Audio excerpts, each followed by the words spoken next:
You rock, my friends. You Rock podcast is for women like you who want to own your life and live an engaged and joyful life.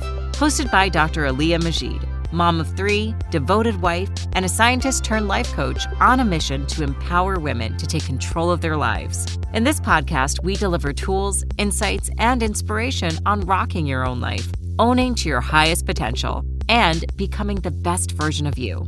Now, here's your host, Dr. Aliyah Majid. The more we invest in our happiness, the more productive we become. And the more focused you get, the more creative you become, and we become overall productive. Assalamualaikum, and welcome back again to You Rock podcast for ambitious women like you who wants to go after the life of your dream.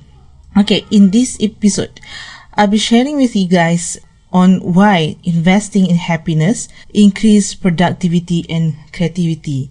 So, before we get into the why, it's worth noting that you're likely to find yourself feeling happier simply by being more productive in your life, by just crashing the things that you want to do in your day-to-day life and making sure that you have that things done.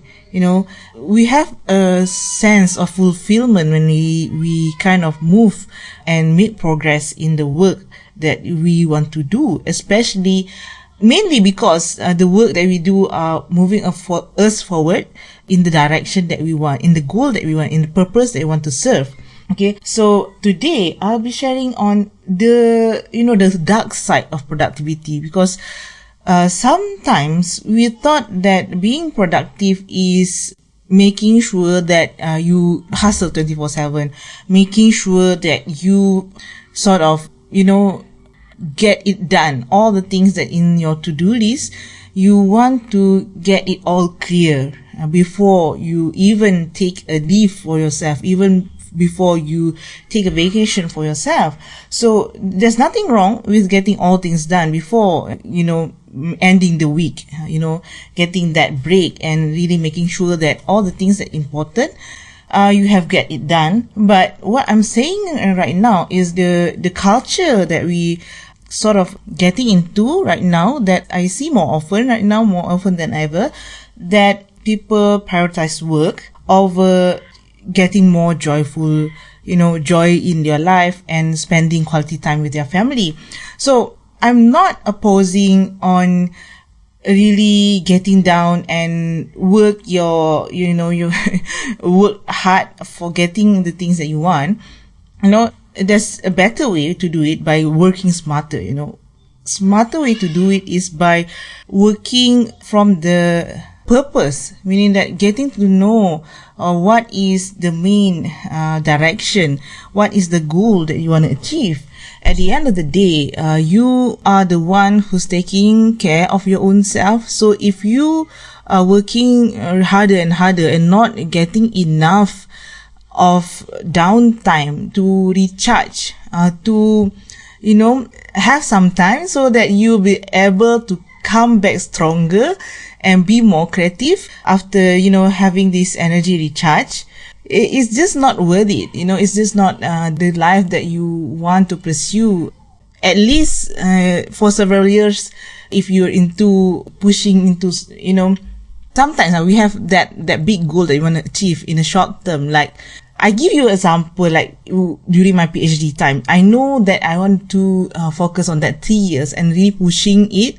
However, I must be honest that even though I push myself to work really hard and focus during that 3 years, I want to be honest that I never ever take work back home for the weekend. So the thing is that I still believe that in order for me to be more productive, to increase my efficiency and to perform better in my research work and in anything that I'm doing at that time, I know that I have to take time for myself and really recharge and not feel guilty of taking that time off. So the question from me to you guys is that, when was the last time you take that leave? When was the last time that you you just take on the leave that you have long not taken, just because you have so many workload in front of you. Okay.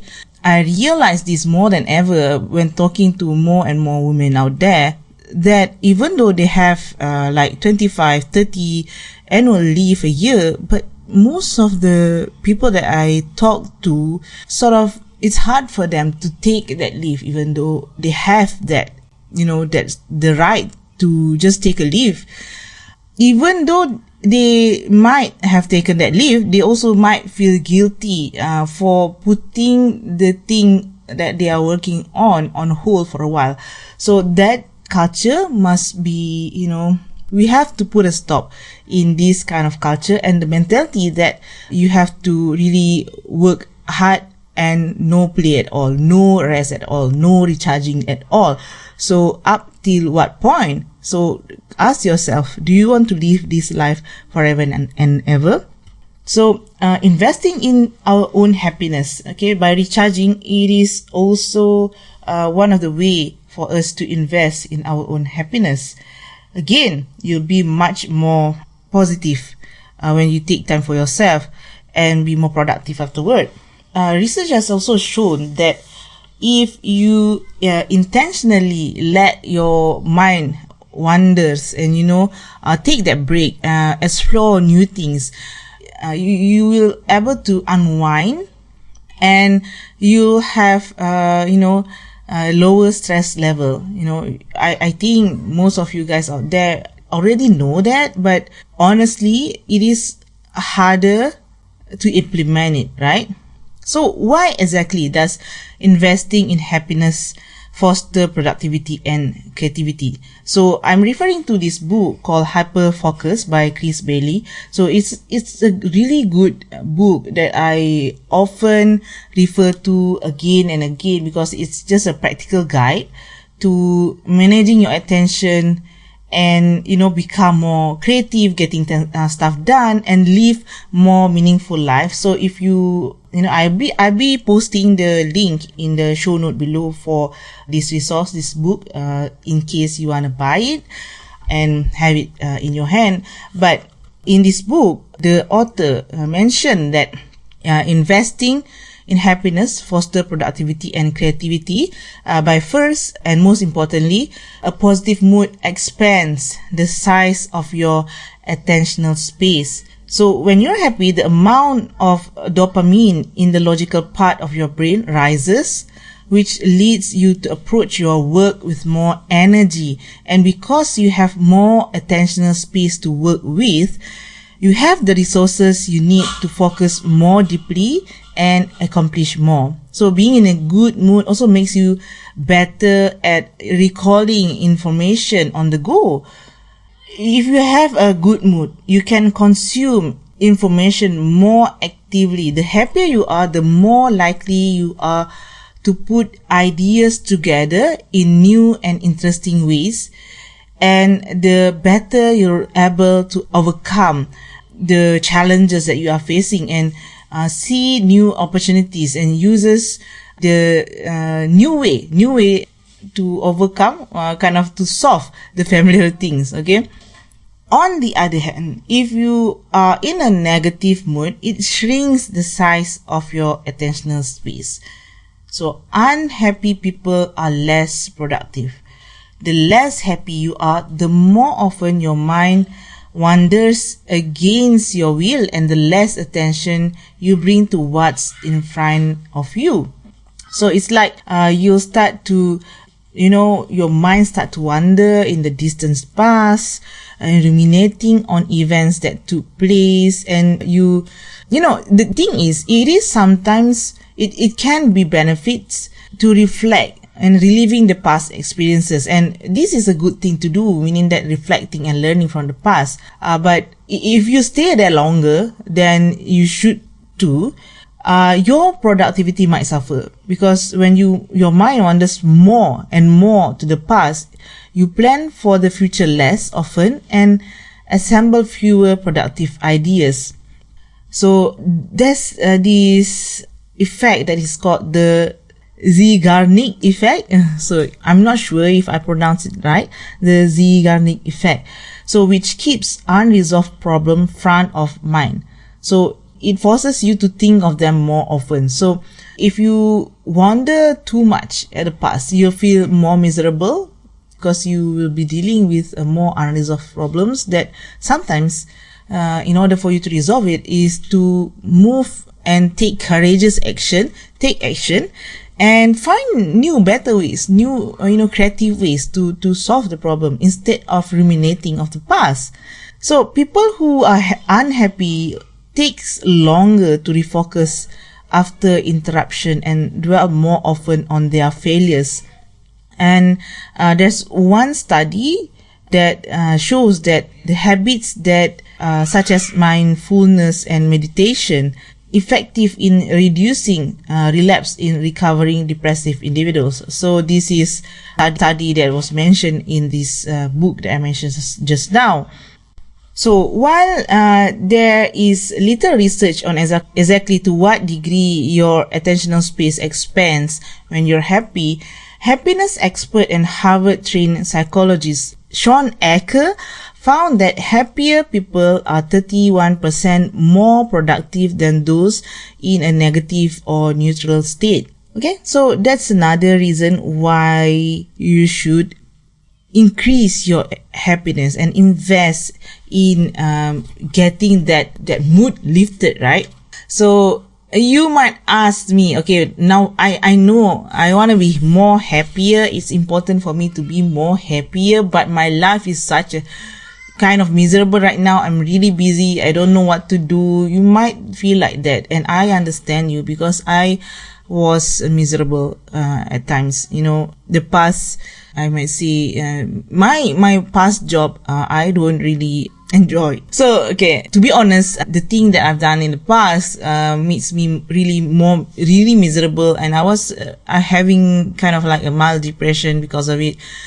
I don't feel joy. I thought that if I work hard, I will do, getting all the things done and not really spending time for myself. I thought that was the way to go. But until a point that I was feeling burnt out, I feel that I cannot produce a good job doing things that, mistakes and things that saying things that I've started to regret about. So that's when I feel like some things need to change, and I have learned since then on how to, even though we are facing really overwhelming situation, really challenging situation, even during this time, how can we ingrain more happiness into our life? Okay, so Shawn Achor, the author that I mentioned just now, the author of The Happiness Advantage, in the book and in his TED Talk, offers a few science-backed strategies to bolster your happiness. And a few of his top suggestion is this. So number one is recalling 3 things you are grateful for at the end of each day. Okay, so this is something that is really easy to do.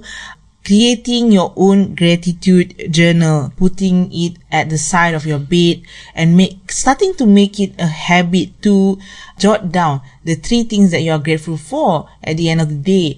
So sometimes when we are in that bad mood, in that overwhelming situation with the work that we are facing, we've often forgot the things that happen to us that we are really grateful for.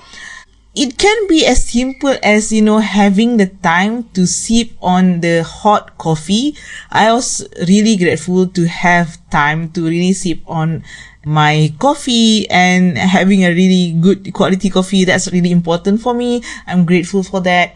And that was what's in my gratitude journal for, I think, when I started to do that, I can only see that, I can only see that the coffee is the thing that sparks my joy. The things that I'm really grateful for is that. And then when you practice doing this every day, you start to realize, there's so many things that you take for granted. Things like, today my husband helped me to fold the laundry. I'm really grateful for that.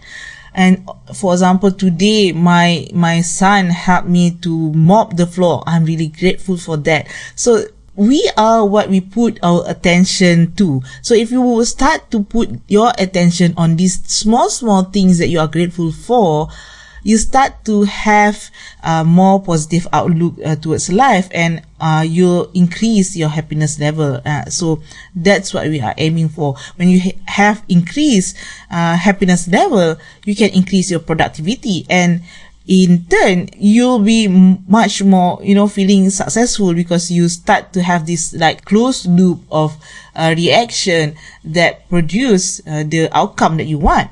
Okay, so start with writing the 3 things that you are grateful for.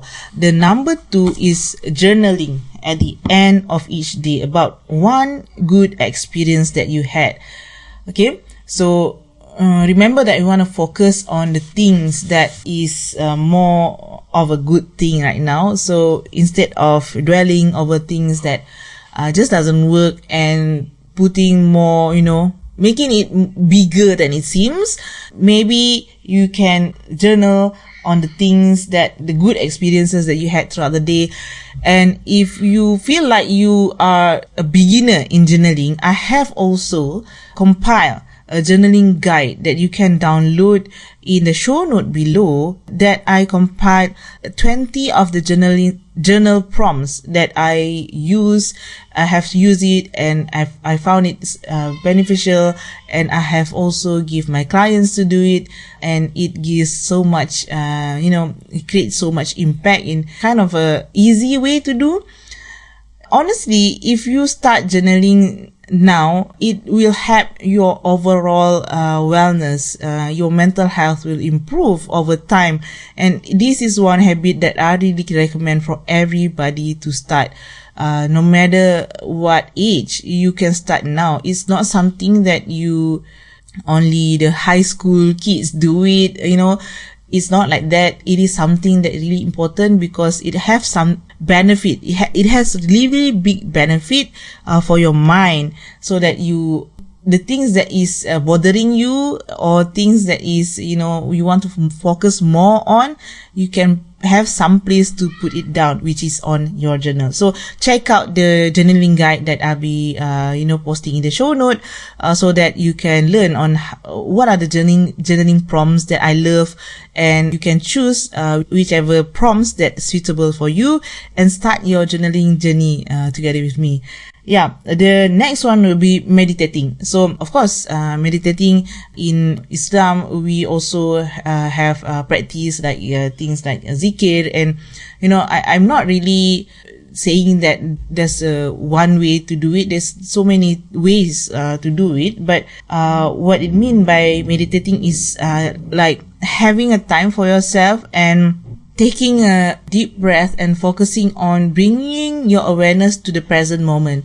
Okay, so that is what's most important in meditation. So for example, I just be honest right now, right? For example, some people might have gone through like the practices of zikir, but sometimes when they zikir, it's just in the mouth and not really being present and be connected with whatever the experience. So it doesn't bring that more fulfillment. It doesn't bring that connection that you really want to seek. So try to bring the awareness to your own self first. Okay, start with breathing. Focus on your breathing, and then start from there. Okay. So there's so many breathing exercises and meditation, even the Islamic meditation part that you can find in YouTube, that is really beneficial for you to start. So this can really help you to bring more happiness in your life. Okay, the last time when I gave a talk to the UTP students, I think it was like last month in May. So I mentioned to them that one of the things that I really learned during my time in Japan, because people keep asking me how do I do all these things, I keep mentioning to people that it's not how you do it, it's about how can you overcome the stress, how can you overcome the overwhelming challenges that you are facing. So it's not like getting more and more things done and how can I get more things done. It's about how can I overcome it? How can I during challenging moment, how can I unburden myself so that by doing that, I can come back better and produce a more better result. So that's the thing that I'm imparting. That's the thing that the message that I want to give to you guys all this while, that it's not about doing more and more and more. It's about thinking what are the biggest things that move the needle and focusing on that. And your quality of life, your wellness is the priority, because without that, what's the point of you climbing the ladder that you are climbing? What's the point of you, trying to, generate more money, but you are feeling miserable? So think about that, right?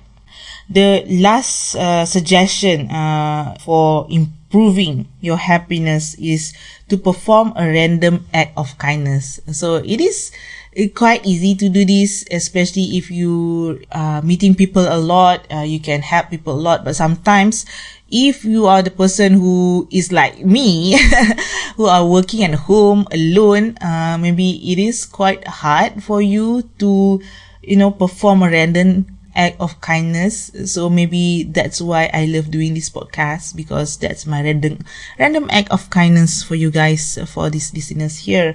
But find a way on how you can do that. Okay, find a way on how you can do that. Even though you don't meet somebody, you can still perform the random act of kindness.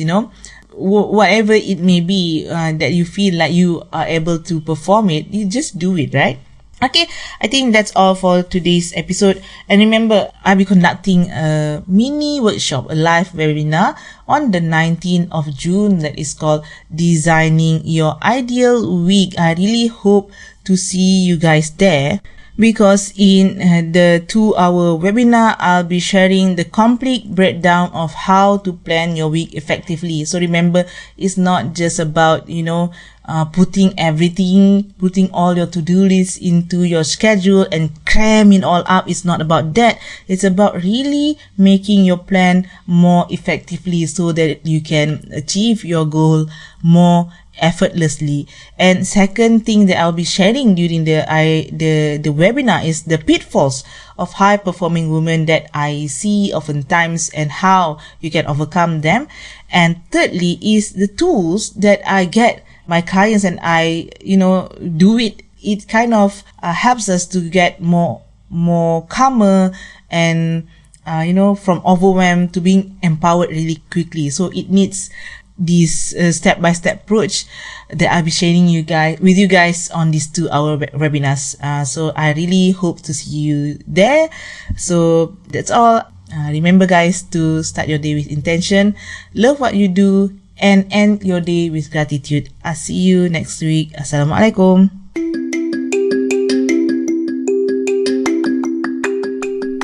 Are you struggling to find time for yourself or for things that matters to you? Or if you even ever find some time, you found that you can't simply slow down and stop thinking about work. If you are one of those women, you'll benefit from the Success Accelerator program, my 12 weeks one-on-one success and productivity coaching program that helps you to do less and get more work done so that you can spend more time doing things you love. Book a free call with me at draliamajid.com/coaching, or you can do a self-assessment using my free life audit workbook at draliamajid.com/life audit. Or you can even join my Facebook group from the link below. Again, thanks so much for tuning in. Bye bye. Assalamualaikum.